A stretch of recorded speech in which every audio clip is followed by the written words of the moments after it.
يا ربي بالمصطفى بلغ مقاصدنا واغفر لنا ما مضى يا واسع الكرم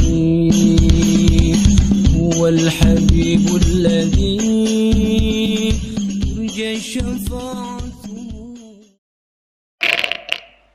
Bismillahirrahmanirrahim. Assalamualaikum warahmatullahi wabarakatuh. Alhamdulillahi rabbil alamin wa bihi nasta'in ala umuri dunya waddin wa salatu wassalamu ala asrafil anbiya'i wal mursalin sayyidina wa habibina wa syafi'ina wa maulana Muhammadin wa ala alihi wa sahbihi ajma'in. Subhanaka la ilma lana illa ma 'allamtana innaka antal alimul hakim. Rabbi shrah li sadri wa yassir li amri wahlul 'uqdatan min lisani yafqahu qawli wa saddid lisani wahdi qalbi bihaqqin nabi wa alin nabi Muhammad sallallahu alaihi wasallam. Amma ba'du, ma'asyiral hadirin wal hadirat rahimakumullah wa bil khusus sama kita hormati al-mukarram muhtaram Bapak Dr. Haji Marwi. Teriring doa untuk beliau, mudah-mudahan Allah panjangkan umurnya, Allah sehatkan badannya, Allah berkahi kehidupannya, dan Allah senangi beliau dari dunia hingga akhirat. Amin ya rabbal alamin. Dan juga segenap para guru-guru kita, di antaranya Mukarram Ustaz Mulyadi, Ustaz Muhsin, dan segenap para guru lainnya. Teriring doa untuk mereka, mudah-mudahan Allah berikan kepada mereka kesenangan dari dunia hingga akhirat. Amin ya rabbal alamin. Nasaftihul jalsah mitsalam nahulun aslafun wa bana wa salihun. Allah yudkhilu niyatina fi niyatihim wa a'malana fi a'malihim wa harakatina fi harakatihim wa akhlaqana fi akhlaqihim wa munajatina fi munajatihim wa i'tiqadana fi i'tiqadihim wa ala kulli niyatin salihah wa hadrati Nabi Muhammad sallallahu alaihi wasallam wa alihi wa sahbihi wa zawjihi wa dzurriyyatihi wa tabi'in wa tabi'in lahum bi ihsan ila yaumiddin.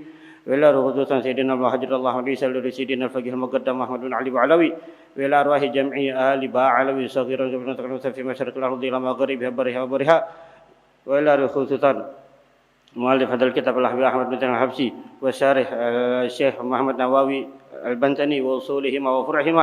Al-Fatihah. Alhamdulillahirabbil alamin arrahmanir rahim maliki yaumiddin.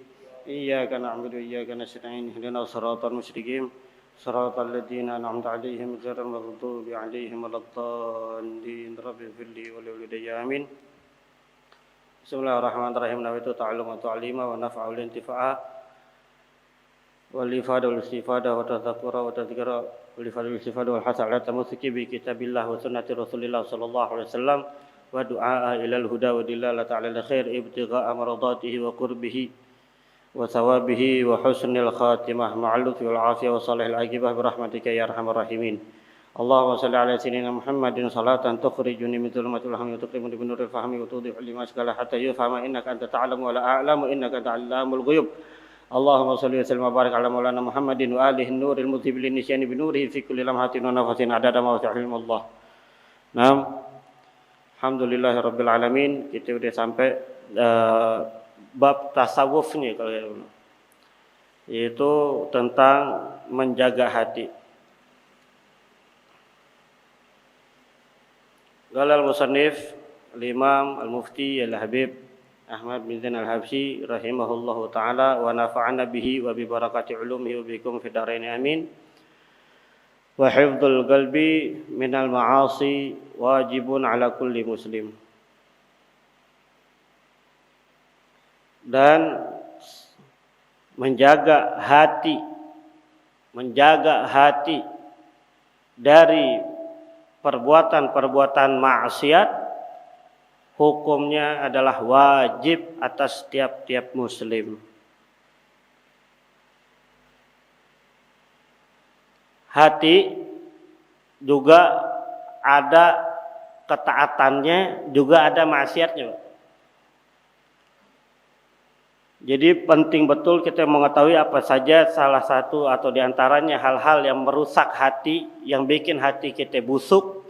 Sebagaimana Nabi SAW bersabda, Inna fil jasadi mudghah, idza saluhat saluhal jasadi kulluh, wa idza fasadat fasadal jasadi kulluh.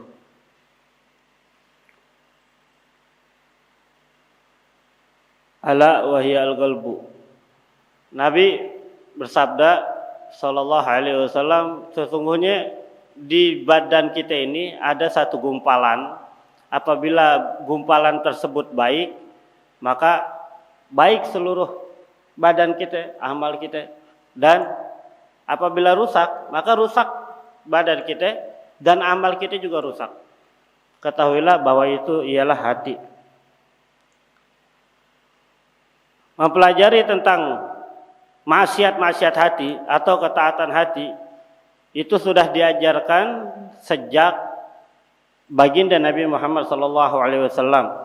Bahkan di dalam Al-Quran diantaranya yaitu lillahi ma fis samawati wa ma fil ard wa in tubdu ma fi anfusikum aw tukhfuhu yuhasibukum bihillah.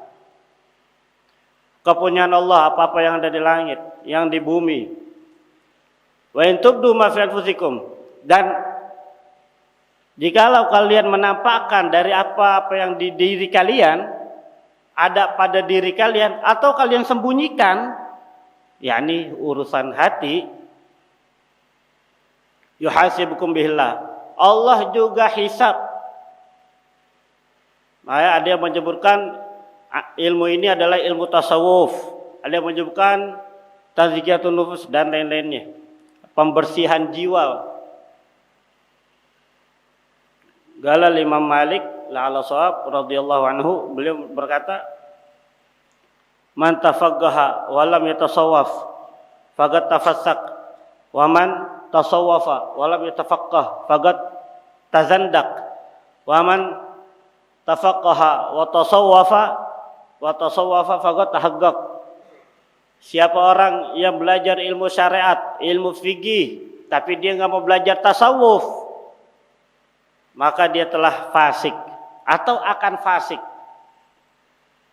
Kenapa? Karena nggak ada rasa takut dengan Allah Subhanahu wa taala dalam hatinya. Atau siapa orang hanya belajar tasawuf aja, dia nggak mau belajar halal dan haram, dia nggak mau belajar tentang hak dan batil, belajar tasawuf aja. Faqat tazandak, yang begitu tuh dia akan menjadi zindik. Apa zindik kalau kita bilang nih? Model-modelnya kayak liberal begitu. Banyak jatuh kepada hal-hal yang haram tanpa dia sadari. Bahkan membawa pada dirinya kemurtadan. Nah, siapa orang yang belajar fikih dan dia juga belajar tasawuf, maka dia telah benar. Jadi betapa pentingnya pelajaran akhlak lahir maupun batin.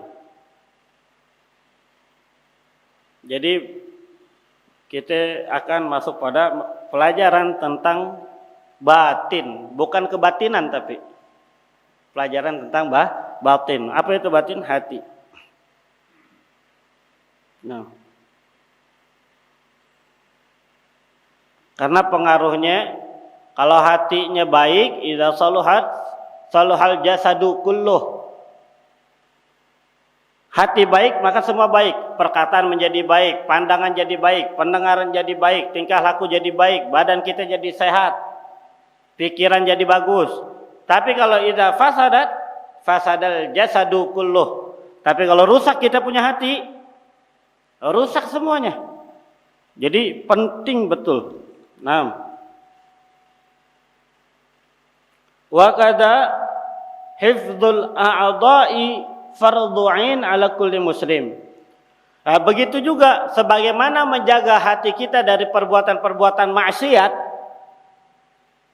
itu wajib hukumnya, begitu juga menjaga anggota tubuh kita ini dari perbuatan-perbuatan maksiat itu juga fardu wajib atas tiap-tiap muslim. Nah, saya pernah dengar dari saya punya guru, Habib Segaf, kalau kita di dalam fikih kita tahu pelajaran tentang najis itu ada 3 hukum najis. Ada mukhaffafah, ada mutawassithah, ada mughalladhah. Ya, jenis najis ada 3. Ada yang mukhaffafah, itu yang paling ringan. Kencingnya anak bayi laki-laki yang umurnya maksimal 2 tahun dan dia belum makan dan minum lain-lain kecuali ASI. Itu najisnya najis mukhaffafah, cukup disiram kelar. Ada naik lagi namanya mutawassithah, najis pertengahan. Nah, ini rada susah dari yang pertama. Dia harus hilang rasanya, warnanya, dan baunya. Baru menjadi suci. Setelah kita cuci harus hilang 3 itu. Ada lagi namanya mughalladhah. Nah, ini najisnya anjing dan babi. Cara ngilanginnya selain harus hilang rasa, warna, baunya juga cara cucinya beda deh. Dia harus disiram 7 kali dengan air, salah satunya dengan tanah. Tapi kata Ibnu Guru, ada lagi najis yang lebih berat dari mughalladhah. Apa? Najisnya hati yang busuk, yang banyak penyakit. Na'udzubillah min dzalik. Karena nggak bisa kita cuci sembarangan dan itu harus terus setiap hari kita cuci dengan zikiran istighfar kepada Allah Subhanahu wa taala. Nggak cukup setahun 2 tahun lalu kita merasa aman hati kita dari penyakit-penyakit hati. Itu yang paling susah. Makanya dikatakan lebih baik amal yang sedikit tapi hati yang bersih daripada amal banyak tapi hati kotor. Kenapa? Karena maksiat-maksiat juga.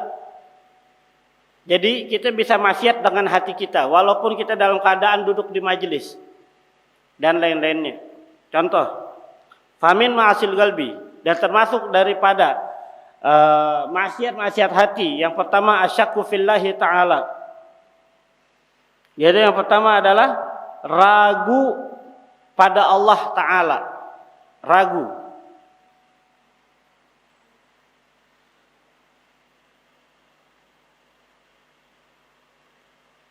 Baik ragu dengan keberadaan Allah. Bahkan itu bisa menjadi seseorang itu murtad, kafir, keluar dari Islam.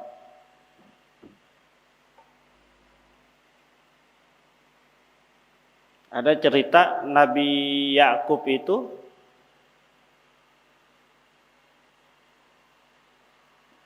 Allah sampai sempat menegur Nabi Yakub alaihi salam. Itu gara-garanya Nabi Yakub dia tidak ada perasaan baik kepada Allah. Bukannya ragu, bukan.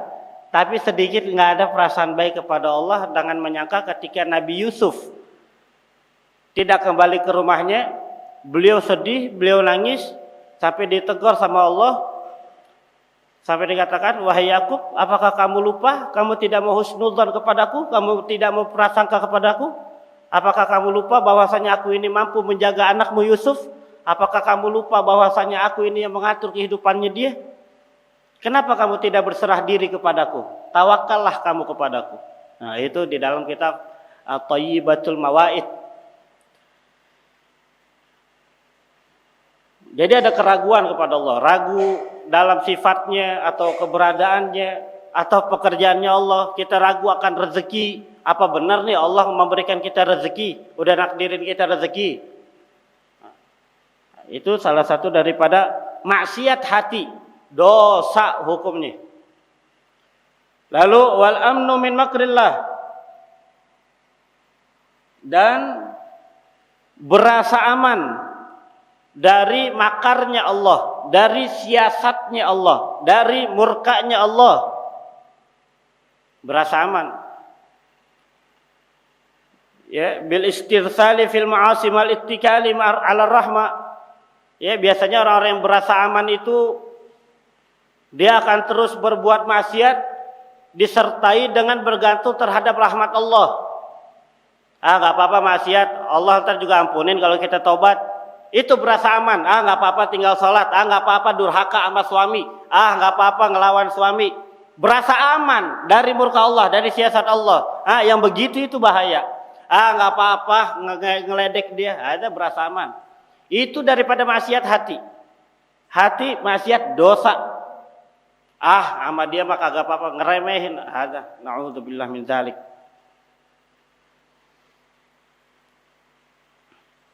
Allah Ta'ala berfirman, fala ya'manu makrallah illal qaumul khasirun. Tidaklah orang itu berasa aman dari makarnya Allah Subhanahu wa taala kecuali mereka adalah orang-orang yang merugi. Karena dengan adanya sikap berasa aman, akan gampangnya dia berbuat maksiat kepada Allah. Besok kalau kita tobat juga. Ya kan banyak. Yang penting masa muda kita foya-foya dulu, senang-senang dulu.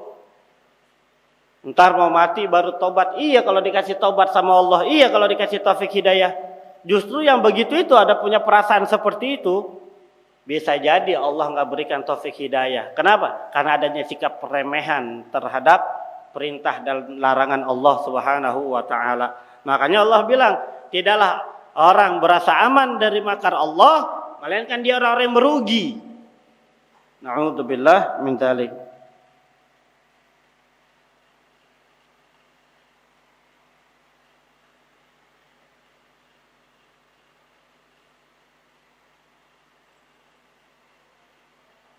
Makanya ada hadis idza ra'aitallah yu'til 'abda mimma yuhibbu wa huwa muqimun 'ala ma'siyatihi fa inna ma dzalika istidrajun minhu. Nabi Muhammad sallallahu alaihi wasallam bersabda, apabila kalian melihat Allah memberikan seorang hamba dari apa-apa yang hamba itu sukai, pengenin, dan sedangkan si hamba itu mugimun ala maksiatih, tetap di atas maksiatnya, tetap di atas perbuatan dosanya. Fa inna madzalika istidrajun minhu, maka sesungguhnya hanya sanyalah itu adalah istidraj dari Allah. Ada orang suka maksiat, tapi kok doanya seolah dikabulin oleh Allah. Dia punya rezeki banyak, dia punya kehidupan enak. Itu namanya istidraj dari Allah. Kalau kita bilang Allah udah cuekin dia, Allah udah kagak mau lihat dia, kagak mau dengar suaranya. Karena kalau nanti dikatakan, karena kalau nanti nggak dikabulkan apa yang dia pengenin, dia akan ngeremeh sama Allah. Apa dia akan meminta-minta kepada Allah. Nah, karena Allah nggak suka dengan suara dia, Allah udah benci sama dia. Karena terus di atas maksiatnya, udah Allah kasih, saking malasnya, Allah cuekin. Makanya na'udzubillah min dzalik, na'udzubillah min dzalik. Kenapa sih orang-orang fasik, orang-orang kafir, orang-orang yang suka maksiat, kok hidupnya enak? Itu istidraj dari Allah. Makanya ketika kita lagi banyak maksiat tapi kok dikabulkan hajat, hati-hati. Itu tanda-tanda Allah telah cuek sama kita.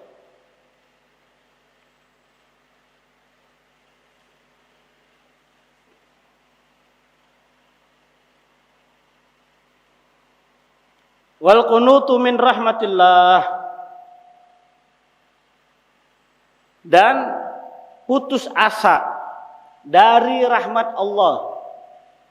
Itu kan rasa kita, hati.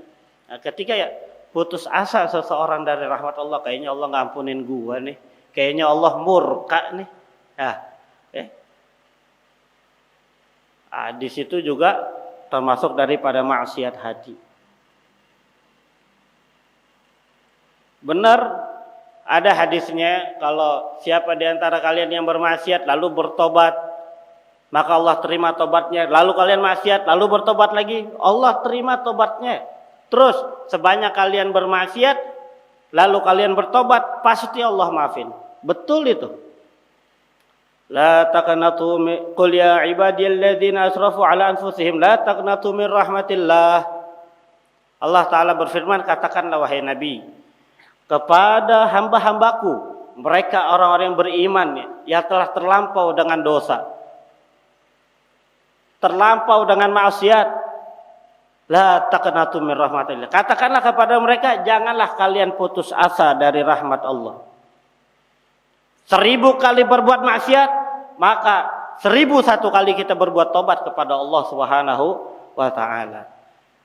Tapi bukan berarti dengan bersandarkan kepada hadis tersebut, dengan firman Allah tersebut, kita bisa seenaknya berasa aman dari murka Allah. Karena berapa banyak orang yang bermaksiat tidak bisa lagi bertobat kepada Allah, padahal dia punya pikiran untuk bertobat kepada Allah sebelumnya. Kenapa bisa seperti itu? Karena dia telah ditutup oleh Allah pintu taufik hidayahnya dari Allah Subhanahu wa taala sehingga dia tidak bisa bertobat. Kenapa? Karena adanya sikap peremehan sebelumnya kepada Allah Subhanahu wa taala. Na'udzubillah min dzalik.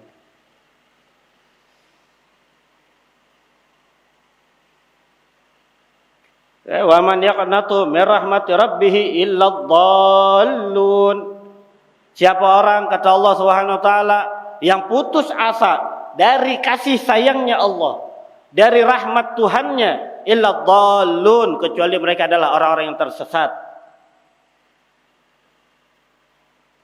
Nah, itu termasuk daripada maksiat hati.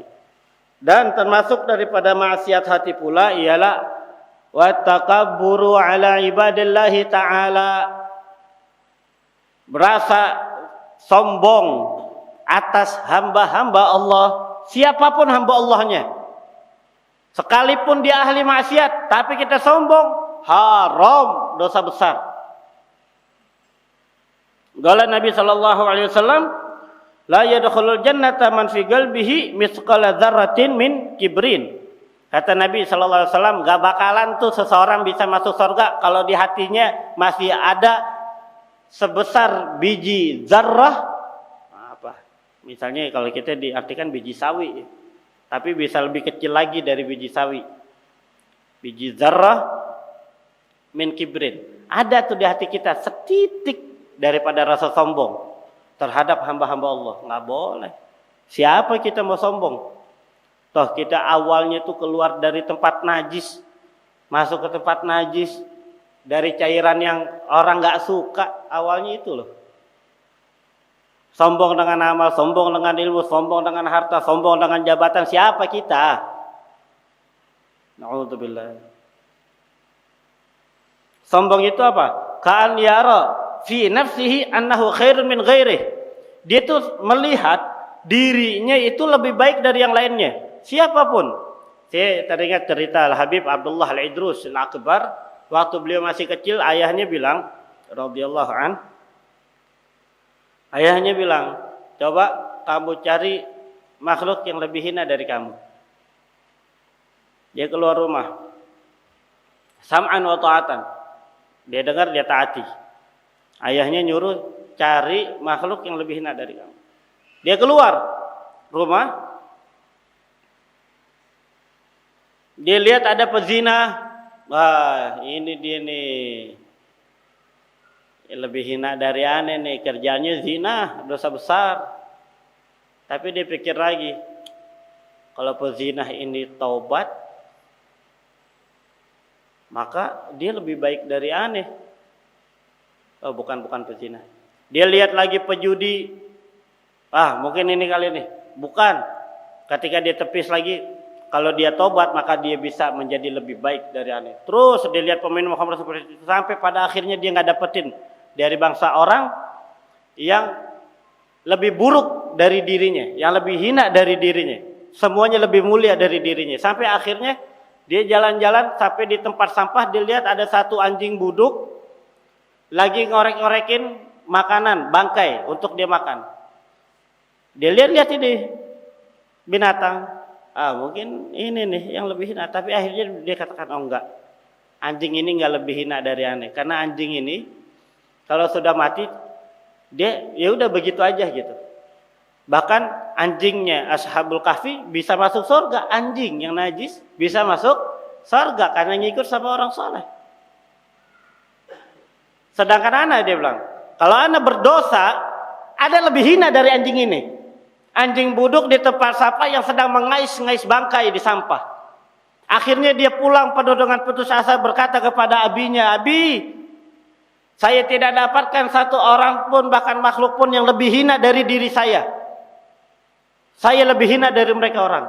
Saat itu juga terangkatlah dirinya menjadi wali min auliya'illahi ta'ala. Nah, itu seharusnya kita seperti itu. Nol kita punya hati. Nggak boleh kita lebih tinggi dari siapapun. Karena nggak ada yang bisa kita banggakan. Kita semua lemah, kita semua bodoh, kita semua dan lain-lainnya daripada kehinaan semua menimpa diri kita. Naam. at-takabbur ala a'daillah wal fasaqah wal zulmah wa halu tajabbur fid dunya wa rababil manasib min haitsu tilkal khisal matlub syar'an. Tapi ada beberapa hal yang justru kita dianjurkan untuk sombong, yaitu sombong kepada musuh-musuh Allah, sombong kepada penista-penista Allah, penghina-penghina Al-Quran, membenci para ulama, orang-orang fasik. Boleh kita benci, tapi bencinya itu dalam artian kelakuannya dia. Ala tiyahis sadaqah, sombong atas orang yang sombong itu sedekah, semata-mata untuk memberikan pelajaran kepada si sombong tersebut agar ia tidak bisa berbuat sombong lagi ke depannya. Itu sedekah, itu kebaikan.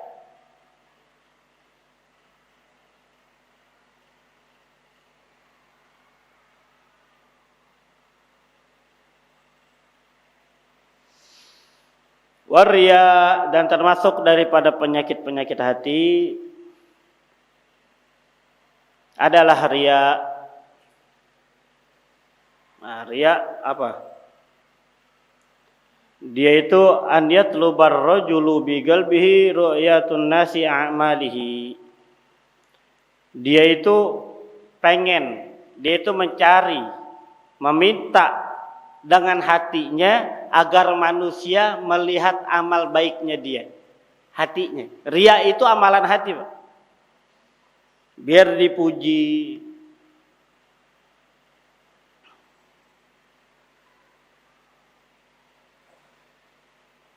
Di sini dikatakan huwa nau'ani. Ria itu ada dua macam. Ada zahir, ada khafi. Ada yang nampak, ada yang sembunyi-sembunyi. Ada yang zahir, ada yang samar. Ada yang jelas, ada yang samar. Fadzahir minhu huwa, yang zahir ialah adalah an yahmilahu hadzal talab 'ala al-ibadah wa 'ala tahsiniha. Kalau yang zahir itu gimana? Memotivasi dirinya untuk mencari atas ibadahnya, atau atas perbuatan baiknya dari pujian manusia, itu ria. Mau ngaji biar dipuji orang, biar kata dipuji istri. Jadi dia dorongan ibadahnya itu atau baik amalnya itu termotivasi dari pujian. Naudzubillah. Naudzubillah min dzalik. Atau khafi, atau yang samar, yaitu gimana? Alladzi la yahmilu 'alal ibadah wala 'ala tahsiniha walakin an yatla'an nasa 'ala ibadatihi. Ada lagi yang khafi, dia itu enggak termotivasi untuk ibadah dan juga untuk memperbaiki ibadahnya enggak. Di depan orang dia enggak ibadah. Sama aja gitu keadaannya. Ada yang sifatnya kalau banyak orang dia doyan ibadah, tapi kalau lagi sendirian dia nggak suka ibadah. Itu yang pertama tuh, itu zahir. Ada yang khafi, ada yang samar. Di depan orang sama, di belakang orang sama. Di dalam keramaian atau kesendirian sama, tapi di hatinya ada suka. Kalau ibadahnya itu dilihat orang atau diketahui oleh orang. Makanya ada pekerjaan sunnah yang paling afdol dalam keseharian kita adalah tahajud. Sampai Nabi mengatakan apa? Wassallu wan nasu niyam. Dan salatlah kalian sedangkan manusia sedang tidur. Kenapa tahajud salah satu ibadah sunnah yang afdol, yang mulia, yang lebih bagus? Karena orang pada tidur. Orang nggak ada yang tahu dia sedang berbuat ibadah. Hanya dia dan Allah yang tahu dirinya. Makanya disebut paling afdol karena banyak orang lain nggak tahu. Kalau sholat fardu dan lain-lainnya orang masih pada tahu. Tapi tahajud kenapa afdol? Karena hanya dia dan dirinya. Nggak ada orang yang tahu. Hanya dia dan Allah Subhanahu Wa Taala. Itu yang membuat sholat tahajud afdol. Namun, misalnya setahun, 2 tahun atau 10 tahun, tiap hari dia sholat tahajud, tidak ada orang yang tahu. Tahu-tahu pas 10 tahun dia ngomong, kita mau bukan sombong ini ya, misalnya. Di hatinya itu pengen ada rasa dipuji oleh orang. Alhamdulillah kita mah yang namanya sholat tahajud udah 10 tahun. Itu ria tuh. Kalau dia ria begitu selama 10 tahun batal dia punya amal. Habis. Nah, itu betapa ngerinya riya. Penyakit hati itu, pengen dilihat orang, pengen dipuji orang biar dapat hal duniawi. Ya Allah.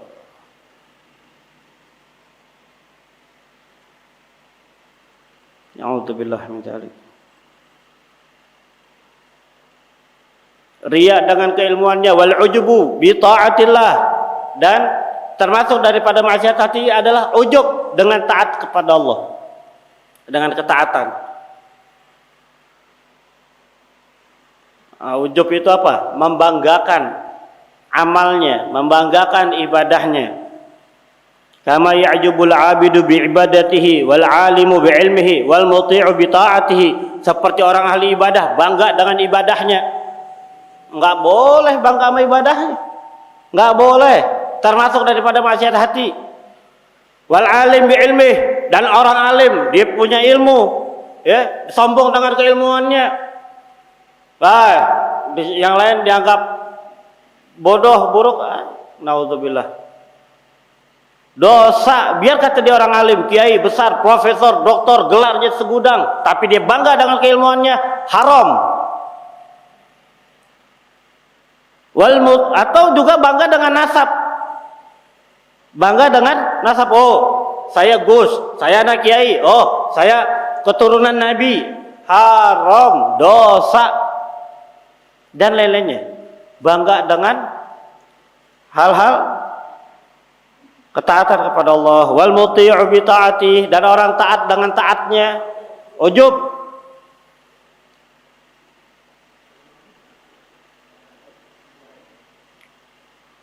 Wal higdu ala abidillah, dan dendam atas hamba-hamba Allah. Ada perasaan dendam di hati kita, itu maksiat hati. Selama masih ada di hati kita dendam kepada seseorang, selama itu juga kita berdosa. Walaupun kita dalam keadaan sholat, walaupun kita dalam keadaan puasa, karena ada dendam di hati kita, selama itu juga tercatat dosa oleh Allah Subhanahu wa taala. Makanya dari sekarang, mumpung Allah kasih panjang umur, buang-buangin penyakit hati dari hati kita. Rasa sombong, rasa aman, keraguan, ujub, riya. Apa yang kita mampu, apa yang kita banggakan nanti di hadapan Allah. Nanti di hadapan Allah, yauma la yanfa'u malun wala banun illa man atallaha biqalbin salim. Nanti ada satu masa tidak ada yang datang kepada Allah, siapapun, dengan harta mereka, dengan keturunan mereka, dengan nasab mereka, dengan amal mereka, illa man atallaha biqalbin salim. Enggak manfaat harta mereka, enggak manfaat keturunan mereka, jabatan mereka enggak manfaat, kecuali di hari tersebut adalah orang-orang yang datang kepada Allah dengan keadaan hati yang selamat. Hati selamat dari apa? Selamat dari segala macam maksiat hati. Jangan kesombongan jadi orang. Na'udzubillah min dzalik. Mudah-mudahan Allah selamatin kita semua daripada maksiat hati. Amin ya rabbal alamin. Hadza minni. Mudah-mudahan Rabbi zidna ilma warzuqna fahman. Amin. Wal afu minkum. Wassalamualaikum warahmatullahi wabarakatuh.